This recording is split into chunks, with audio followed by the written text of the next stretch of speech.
Hello, hello mga langga, mga ka-OFW natin diyan kung saan man kayong sulok ng mundo sana ay nasa mabuti kayong kalagayan at laging mag-iingat lalong-lalo na sa panahon ngayon, 'di ba? Kaya sana ay nasa mabuti lang kayong kalagayan and ingat lagi. Welcome kayo sa aking gamay nga payag.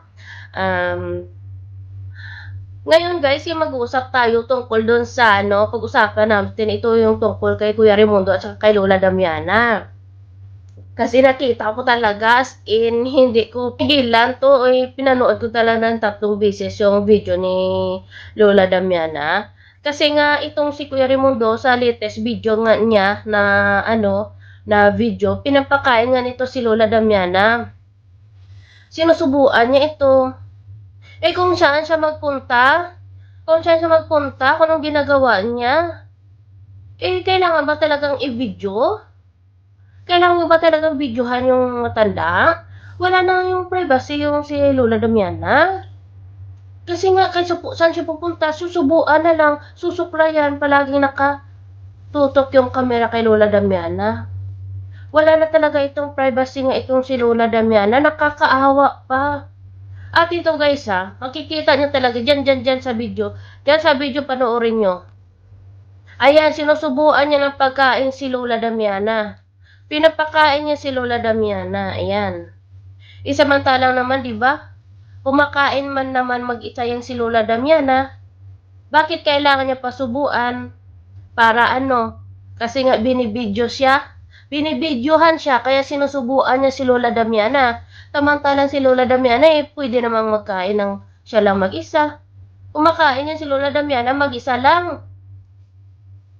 Ngayon nga nakatutok yung camera sa iyo, susubuan yung matanda. Diba, ilang beses mo na pinapakain niya si Lola Damiana, hindi mo naman sinusubuan. Tingnan mo yan, jacket nga ni Lola Damiana, bakit ilang araw na yan? Tuwing vlog mo yan ang suot ni Lola Damiana. Ang daming damit ni Lola Damiana, bakit di mo pinapalitan yan? At sana wag lahat ng galaw ni Lola Damiana i-video mo para may may i-upload ka lang. Sana isipin mo, Kuya Raimundo, yung privacy naman ng matanda. 'Di ba? Kailangan niya rin yan ng privacy. Ito pa guys ito tingnan nyo. Ito, inaayos niya yung cabinet ni Lola, yung drawer nga ni Lola Damiana. Yung mga damit, bakit kailangan pa bang i-video yun? Kailangan pang ipakita sa Madam People na nililigpit niya yung mga damit ni Lola Damiana. Hindi man nga niya inaayos Kahit na nga baliktad yan, tinutupi niya lang At ito, tingnan niyo yan kaya nanghumusga. Ano yung kinuha niya dun sa pagkuha niya ng damit na ni Lola Damiana? Ano yung kinuha niya at nilagay niya sa bulsa niya? Di ba pera yan? Pera yan, Kuya Raimundo. Pera ni Lola Damiana yan, pero lumabas ka, hindi mo malang binigay. Di ba? Isipin mo lang yun talaga yung siguro yung yung iniisip mo na ayusin mo yung drawer ni Lola Damiana para para may makita ka doon.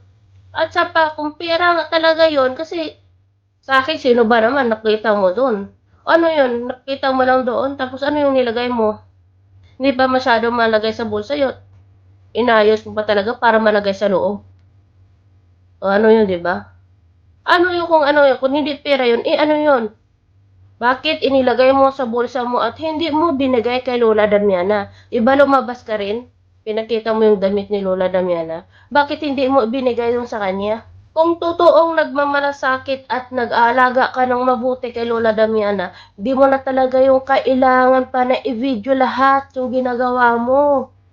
Lalo pa yung pagtutupi ng damit ni Lola Damiana, bakit kailangan mo pang i-video? Para Para sabihin ng mga tao, nakikita nila na inaalagaan mo ng mabuti si Lola Damiana, pero samantalang yung damit ni Lola Damiana, ilang araw na yan. Suklayan mo pa si Lola Damiana, nakarang video mo, sinusuklayan mo si Lola Damiana, nung sabi ng asawa mo, ang dumi ng suklay. Para yung suklay mo kay Lola Damiana, pero yung tanong, Napaliguan mo ba si Lola Damiana? Hindi ka pa nga naka-video na pinaliguan mo ito yung matanda eh. Panay ka lang suklay-suklay. Basta may video ang nakaharap sa'yo, may kamera nakaharap sa'yo, yun, alagang-alaga ka kay Lola Damiana. Pero makikita talaga yan, oh. Makikita talaga kung ano talaga yung sitwasyon ni Lola Damiana. Tingnan, ito pa. Gusto ni Lola Damiana, gusto ni Lola Damiana nung punta na naman daw ng bayan. Anong sabi mo? Walang pera. Pupunta doon walang pera. Bakit pumupunta ba doon si Lola Damiana? May pera siya pumupunta doon? Di ba wala naman? At sigurado wala na siguro yung pagkain niya yung matanda. Kasi nga ngayon, nagbibideo ka, walang pagkain sa lamesa. Buti pa itong si Rampid PH. Dumating sila ng asawa niya. Diba sabi mo, Merienda eh, tinignan mo pa yung relo mo eh. Tinignan mo yung relo mo, sabi niya gusto merienda. Umalis ka. Pagdating mo, sino yung unang dumating? Si Rampage PH ko yung asawa niya. Mabuti pa itong si Rampage eh. Tinapay. Maraming plastic na dala. Ano pa? Marami siyang plastic. Tuwang-tuwa yung matanda. Saging. Tuwang-tuwa si Lola Damiana. Ito pa yung nakakahawa kay Lola Damiana. Kasi nga, akala niya doon sa saging na binigay ni Rampage, gatas. Tuwa yung matanda yan, tingnan nyo. Sabi ni Lola Damiana, ay salamat, may gatas na ako. O, ibig sabihin, walang gatas na si Lola Damiana. Diba, dinalan siya ni Kalinga Prab, nakaraan lang ng gatas. Nasaan na? O, wala na namang pagkain si Lola Damiana. Doon makikita mo talaga na nawawala ngayong mga pagkain ni Lola Damiana. Kasi kung siya lang talaga yung kumakain nun, hindi talaga mauubos yun, diba? Ngayon, tingnan nyo. Kaya saludo ako dito kay Rampage kasi nga kahit papano dinadala niya na ng pagkain itong si Lola Damiana. Nila niya na mangga, saging, kung ano-ano pa yung dinadala niya doon. Kahit ganito lang yung si Rampage, maraming nagbabasya pero patuloy ka lang kasi maganda yung hangarin mo. Maraming taong magmamahal sa'yo. Kasi kahit na ganyan ka lang inaalala mo talaga itong si Lola Damiana. Hindi mo pinababayaan. May bit-bit at may bit-bit ka talaga. Pero ang tanong, wala nang pagkain si Lola Damiana. Lahat ng mga dinadala dyan ng mga sponsors, na sana bakit ba laging nagugutom pa itong si Lola Damiana? Nakawa talaga ako narinig ko talaga yung sabi niya na, ay salamat may gatas na ako. Ibig sabihin nun, wala na siyang gatas. Kasi nga daw, ininanakaw. Isipin lang natin,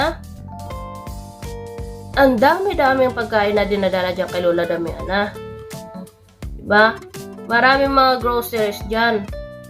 Kung si Lola Damiana lang ang gumagamit o kumakain yan, bastante na siya isa kabulan. Hindi na siya maubos.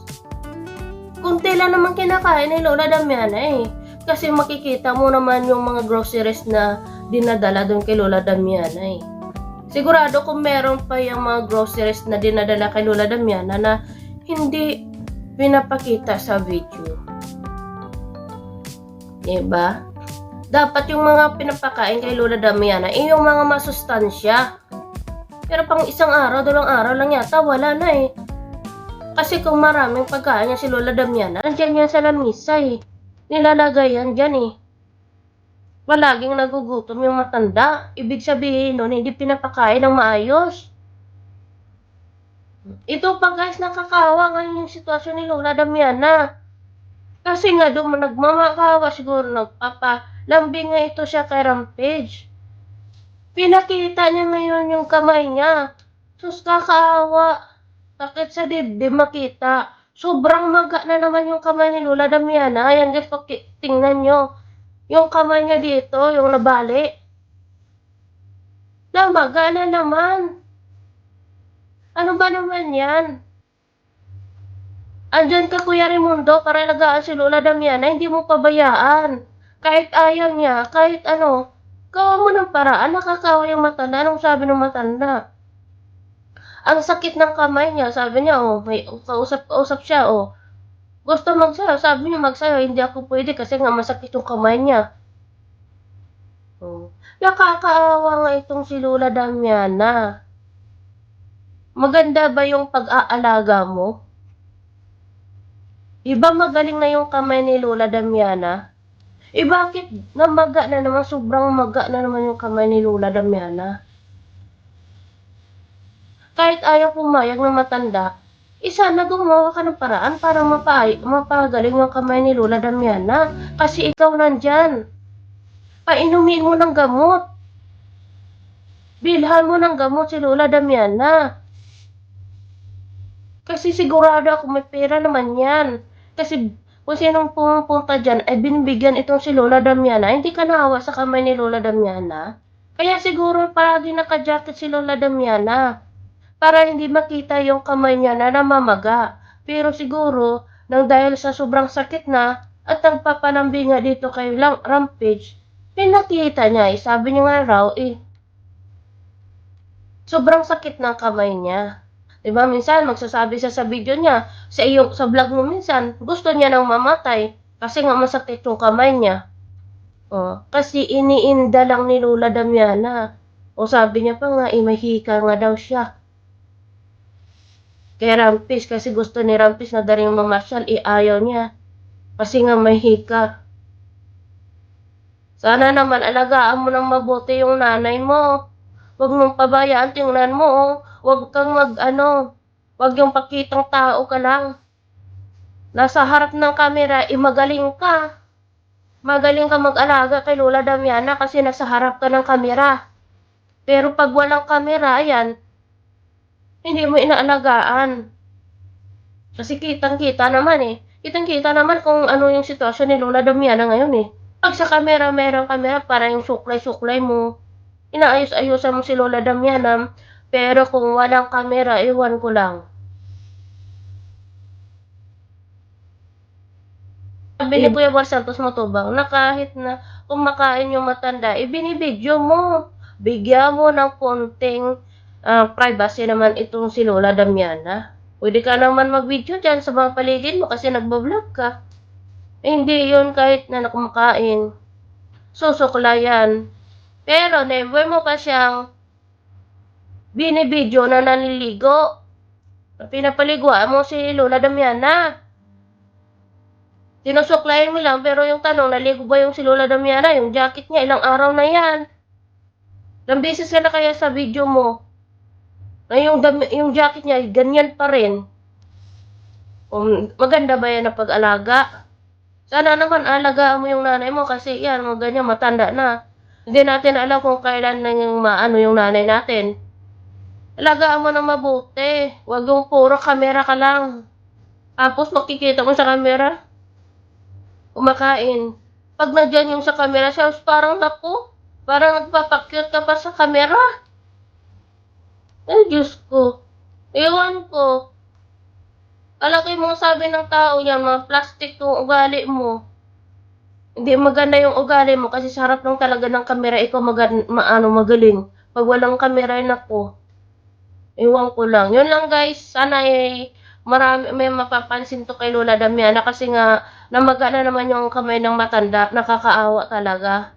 Yun lang guys, God bless us all.